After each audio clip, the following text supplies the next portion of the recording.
National Day of Truth and Reconciliation, 2021. From the 1870s to the late 1990s, the Government of Canada partnered with the Anglican, Catholic, Methodist, and Presbyterian churches to operate residential schools. Over 150,000 Aboriginal, Inuit, and Métis children were forcibly removed from their homes and sent to these institutions. The goal of residential schools was to take the Indian out of the child and to force them to assimilate to the broader culture. Some of these children were as young as 4. Children lived in deplorable conditions. They were often served spoiled food. 90 to 100% of children in residential schools experienced neglect and horrific verbal, physical, and sexual abuse at the hands of priests, nuns, and other staff. They were often beaten with a strap, forced to perform sexual acts, belittled, and insulted. It was not until 2008 that the victims of residential schools would receive a formal apology from the Canadian government. Today we recognize that this policy of assimilation was wrong, has caused great harm, and has no place in our country.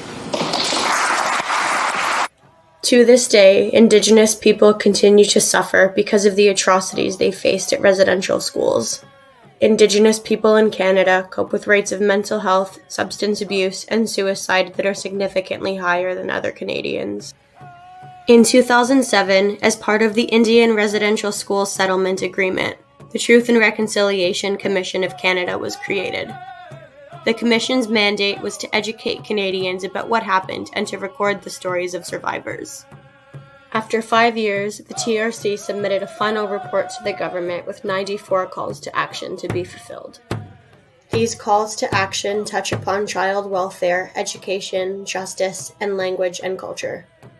The TRC report calls upon the federal government to ensure Aboriginal equity in the legal system and to educate Canadians on reconciliation.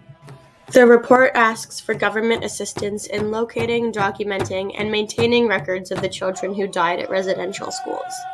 In September of 2020, Call to Action number 80 was fulfilled.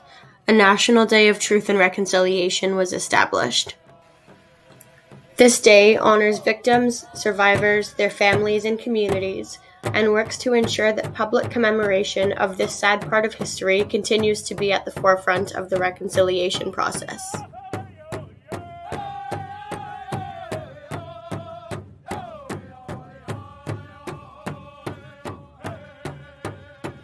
September 30th marks the time of year where kids were traditionally taken from their families.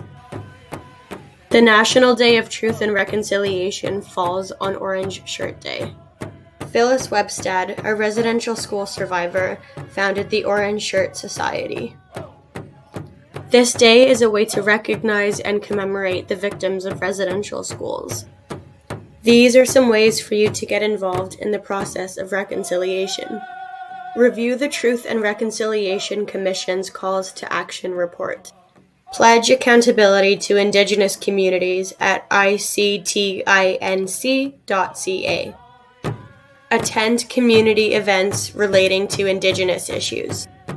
Use your social media platforms to spread awareness and amplify Indigenous voices. Engage with books and podcasts relating to residential schools and decolonization.